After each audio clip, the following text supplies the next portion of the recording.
नमस्कार, जोहार झारखंड में आपका स्वागत। मैं राहुल ओझा आपके साथ। गोड्डा सांसद निशिकांत दुबे ने झारखंड सरकार पर वोट बैंक की राजनीति का आरोप लगाया है। सोशल मीडिया साइट एक्स पर निशिकांत दुबे ने एक पोस्ट किया है जिसमें उन्होंने लिखा है कि उनके लोकसभा क्षेत्र के महगामा, बसंतराय, मरगोमुंडा और मधुपुर शहर में हिंदुओं का जीना दुभर हो गया है। 6 दिन पहले बसंत राज के मोकलचल गांव में एक शख्स की शव मिला था। आरोप लग रहा है कि उस शख्स की हत्या की गई।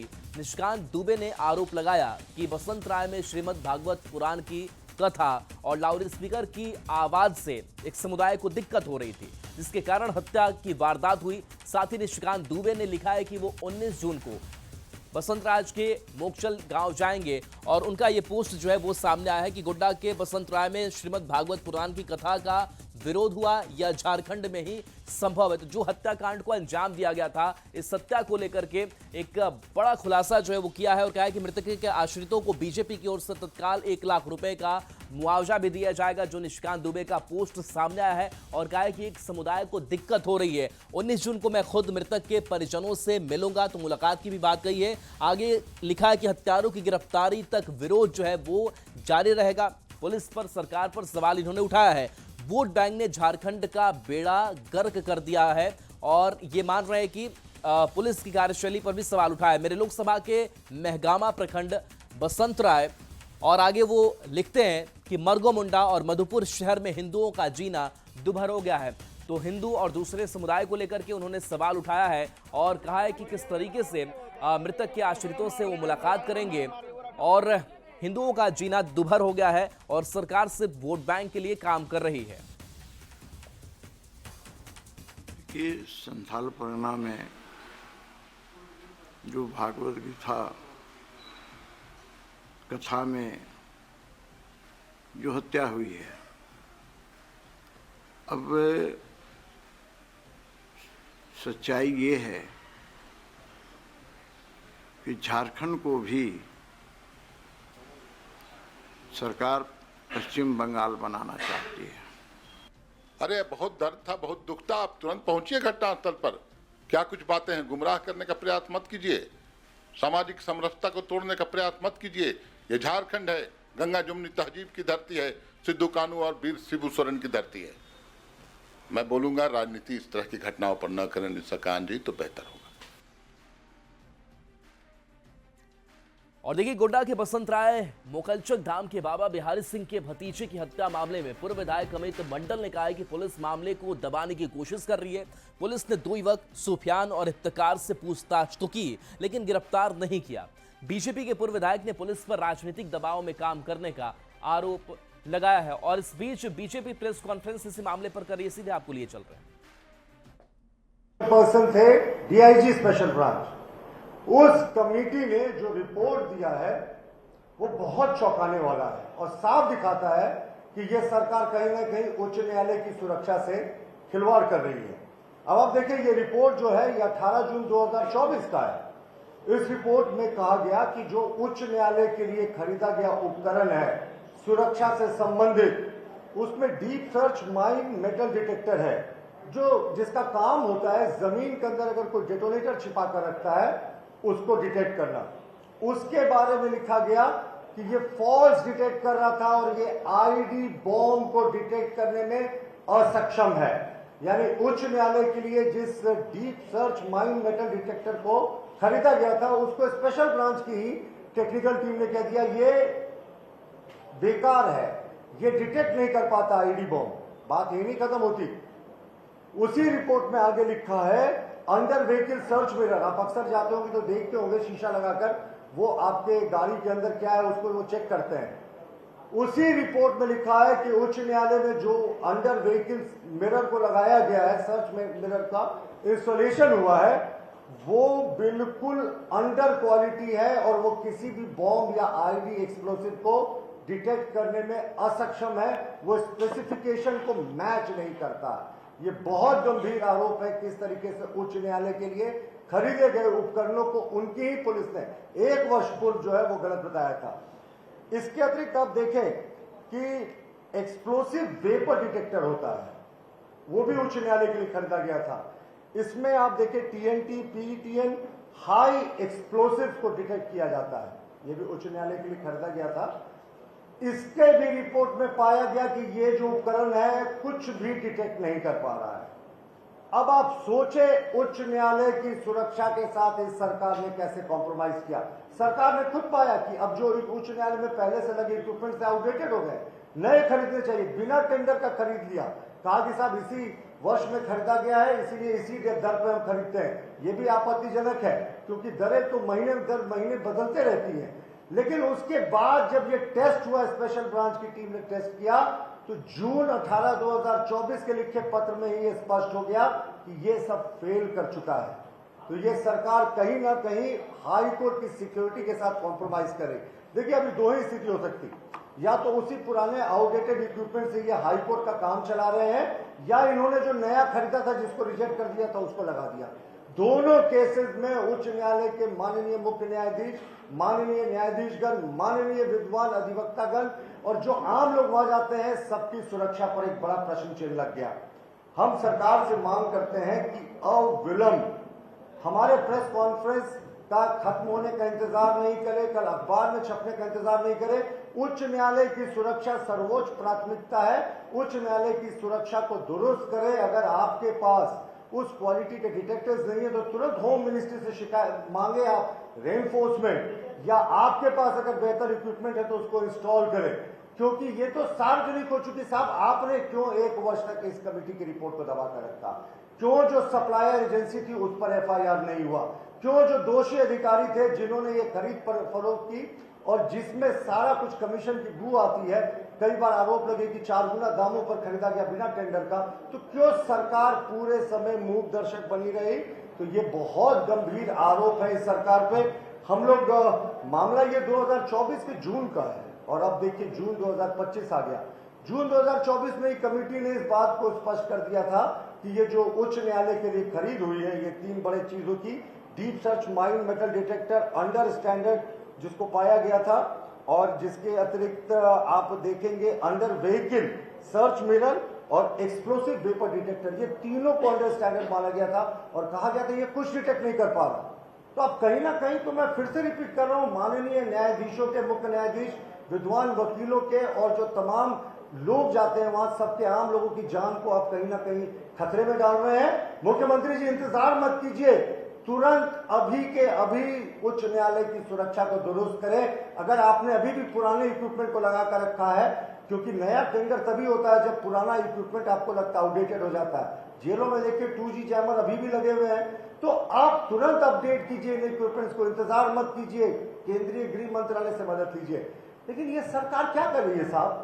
जून 2024 में जब ये सार्वजनिक हो गया था कि उच्च न्यायालय के लिए और स्पेसिफिकली उच्च न्यायालय के लिए ये सारे इक्विपमेंट्स खरीदे गए थे कि ये इक्विपमेंट्स 3rd ग्रेड के हैं, 2nd ग्रेड के भी कहना नहीं होगा। अब कोई आईडी बॉम्ब नहीं डिटेक्ट कर पा रहा, कोई जो माइंस अंदर गाड़ा हुआ है वो डिटेक्ट नहीं कर पा रहा है, या जो शीशा से आपको बॉम्ब अगर गाड़ी के भीतर को लगाकर जा रहा है वो डिटेक्ट नहीं कर पा रहा। ये पुलिस की इंटरनल रिपोर्ट दे रही है उच्च न्यायालय के लिए। तो इसके आगे क्या बचता है?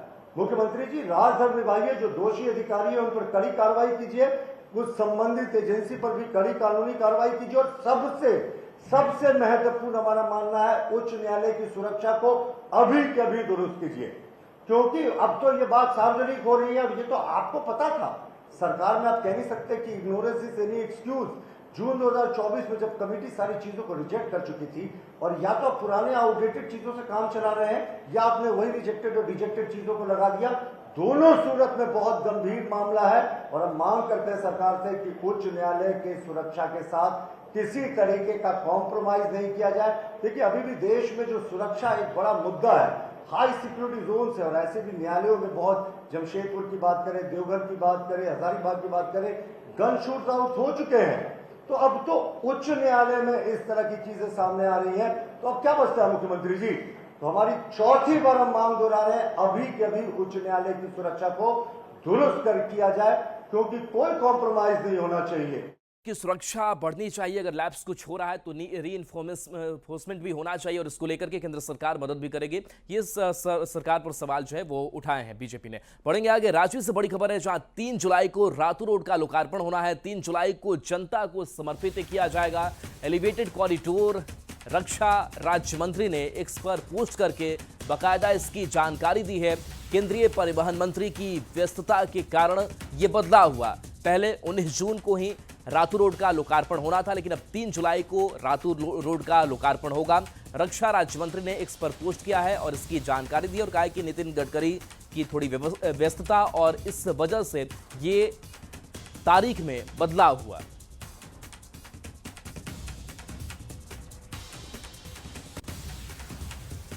और देखिए, रांची के रातू रोड फ्लाईओवर के नामकरण पर जितनी मुंह उतनी बातें हो रही हैं।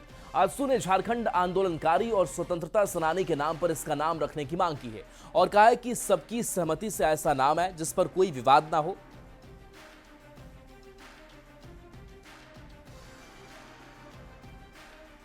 झारखंड के आंदोलनकारियों के नाम से या झारखंड के जो स्वतंत्रता सेनानी हैं उनके नाम से ही होना चाहिए। स्वतंत्रता सेनानियों के नाम से आए कोई आपत्ति नहीं है, झारखंड आंदोलनकारियों के नाम से आए कोई आपत्ति नहीं। हम ये कहें कि सर्वमान्य रूप से ऐसा नामांकन करके जिसके पर विरोध ना हो। जातीय जनगणना की अधिसूचना जारी हो गई है और इसके बाद से इसको लेकर क्रेडिट लेने की होड़ मची है। जेएमएम का कहना है कि इंडिया गठबंधन की ये पुरानी मांग रही है, लेकिन सरना धर्म कोड को शामिल करने की मांग जारी रहेगी।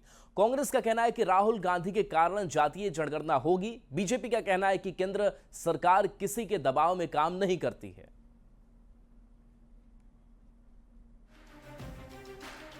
जनगणना बहुत पुरानी मांग रही है हमारी पार्टी की, इंडिया गठबंधन की। हमारे मैनिफेस्टो में भी था, हम लोगों ने दबाव बनाया था। ये विषय चूंकि केंद्र सरकार का विषय होता है, इसलिए हम लोगों ने दबाव बनाया और मांग की थी। इस मांग में भी आप देख लीजिए। लेकिन अब एक बार फिर आंदोलन और एक बार फिर हम पुरजोर तरीके से मांग करते हैं कि सरना धर्म कोड का क्या होगा। कांग्रेस और राहुल गांधी के दबाव में केंद्र की सरकार ने जातीय जनगणना करने का फैसला तो लिया, लेकिन हमारा स्टैंड इसमें बिल्कुल साफ है। जिनके हक और अधिकार के लिए हम ये मांग कर रहे थे वो पूरा होना आवश्यक है। देखिए, केंद्र की सरकार दबाव में कोई काम नहीं करती है। इन्हें जो भ्रम हो रखा है ना, इस भ्रम को इन्हें दूर कर लेना चाहिए। केंद्र की सरकार, मोदी जी के नेतृत्व वाली सरकार कोई भी काम राष्ट्र हित में करती है। और हजारीबाग से बड़ी खबर है। चानेच 522 के पास सड़क हादसा हो गया। बेकाबू होकर के बीच लदा वाहन पलट गया। हादसे में ड्राइवर को चोट लगी है। सड़क पर धान की बोरी बिखरी हुई है। राहत काम में स्थानीय लोग भी जुटे हुए हैं। टाटी झरिया थाना क्षेत्र की यह घटना सामने आई है। तो हादसे में ड्राइवर को चोट लगी है। तस्वीर आप तक पहुंचा रहे हैं। देखिए कैसे सड़क पर आपको धान की बोरी बिखरी हुई दिखाई दे रही है। और ये सड़क हादसा हुआ है जहां बेकाबू होकर के बीच लदी जो गाड़ी थी वो पलट गई। स्थानीय लोग भी मदद को आगे आए हैं। राहत काम में स्थानीय लोग जुटे हैं। टाटी झरिया थाना क्षेत्र की यह घटना सामने आई है। से हम आ रहे थे, है ना, उसके बाद देखे कि एक ट्रॉली में धान लोड था और पलट गया, है ना। गलीमत रहा कि स्कूल के बच्चा पीछे से आ रहा था, बस बच गया भगवान की कृपा से। और चाईबासा से बड़ी खबर, जहां सड़क पर 14 गांव के लोग उतरे हैं। NH-33 को जाम करके प्रदर्शन किया है। गांव में पेयजल की समस्या गंभीर है। जलापूर्ति योजना पूरी करने की मांग है। लिखित आश्वासन के बाद से जाम हटाया जा सका है। तो गांव में पेयजल की समस्या गंभीर है और इसी समस्या को लेकर के आज सड़कों पर देखिए खाली बर्तन लेकर के ये गांव के लोग उतरे हुए हैं। NH-33 को जाम करके प्रदर्शन किया है। और 17-18 में कार्य शुरू किया गया था, लेकिन 8 साल बीत जाने के बाद भी आज तक। और गुमला से बड़ी खबर, जहां जमीन विवाद में जमकर मारपीट हुई है। एक परिवार के 2 पक्ष में मारपीट हो गई। अबुआ आवास बनाने को लेकर के विवाद हुआ। खूनी संघर्ष में 7 लोग घायल हैं। सभी घायल भरनो अस्पताल में भर्ती कराए गए हैं। 5 को रांची रिम्स रेफर किया गया है। भरनो थाना क्षेत्र के मलगो गांव की यह घटना सामने आई है।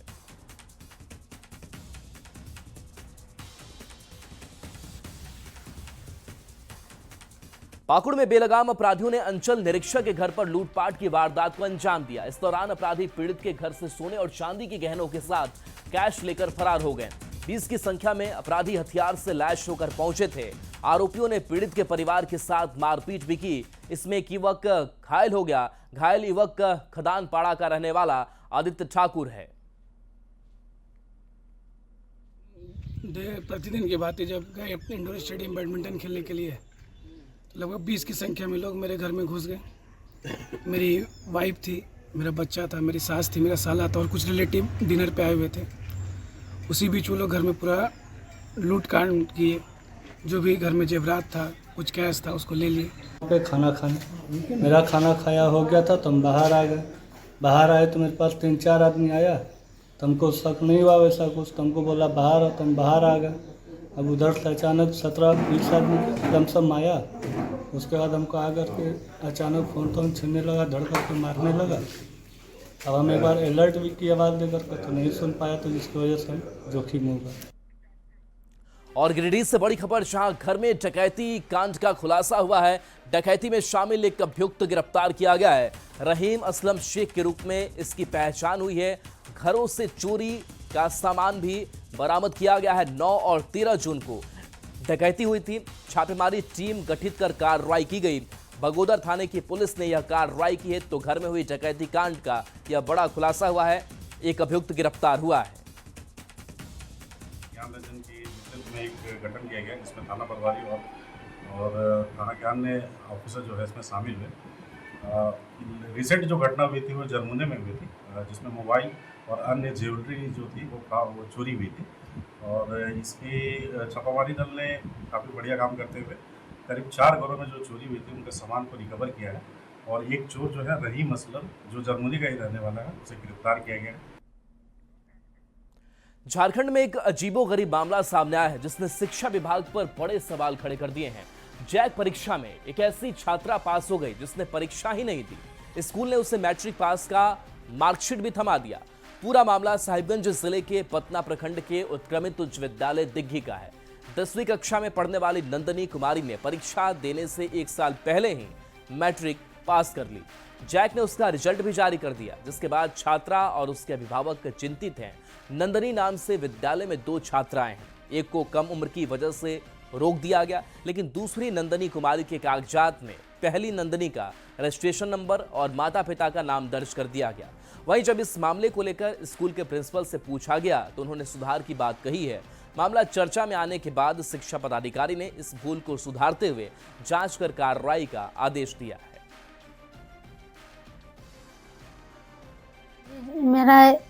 मेरा एडमिट कार्ड में दूसरा नंदिनी का माता पिता का नाम दे दिया है, इसलिए मेरा रिजल्ट गलत हो गया है। तो किसका नाम था उसमें? सर, लड़की का नाम नंदिनी कुमार? हाँ, उसका भी नंदिनी कुमार है। परीक्षा मेरी बेटी दी नहीं है, परीक्षा के रिजल्ट आ गई। आने के बाद मैंने कि नंदिनी कुमारी 2 गो था, नंदिनी 2 गो, एगो 2.5 का, एगो मेरा बेटी दिघी का। लेकिन सब चीज सब ठीक है, लेकिन हमारा बेटी का एग्जाम का रिजल्ट सब आ गया है। तो हम लोग स्कूल के जाने के बाद बोले कि मैडम जी बोले कि ये सब छोड़िए, सब समाधान हम कर देंगे। तो परीक्षा नहीं दी थी? परीक्षा नहीं दी थी। इसमें तो स्पष्ट है कि ये भूल है। और बच्चे का रजिस्ट्रेशन जो हुआ है और जो बच्चा पास किया है वो एग्जाम नहीं दिया, ऐसा पेपर के माध्यम से पता चला है। तो मिसिंग है, उसको जांच करके गलत तो हो गया है, प्रकाशित तो हो गया रिजल्ट, लेकिन कहीं न कहीं जो है रजिस्ट्रेशन एक ही नाम की 2 बच्ची है, तो 2 बच्ची में वो रजिस्ट्रेशन उसका दोनों का रजिस्ट्रेशन हुआ था, लेकिन जो बच्ची एग्जाम दी उसका रिजल्ट प्रकाशन में उसका आईडी नहीं है, रजिस्ट्रेशन नहीं है। और देखिए, ये पूरा मामला सामने आने के बाद से सवाल भी कई हैं, और ऐसे में सवाल ये कि बिना परीक्षा दिए ही आखिर नंदनी पास कैसे हो गई। सवाल ये भी है कि कैसे नंदनी का रजिस्ट्रेशन नंबर बदल गया, और सवाल तो ये भी कि मैट्रिक का फॉर्म भरने में गलती कहां हुई, किसकी गलती हुई। तो देखिए, शिक्षा विभाग जिसका ये कारनामा सामने आया है, स्कूल के प्रिंसिपल से भी जवाब मांगा गया। उन्होंने कहा कि गलती हुई है, सुधार किया जाएगा। शिक्षा पदाधिकारी ने भी कार्रवाई करने का आदेश दिया है।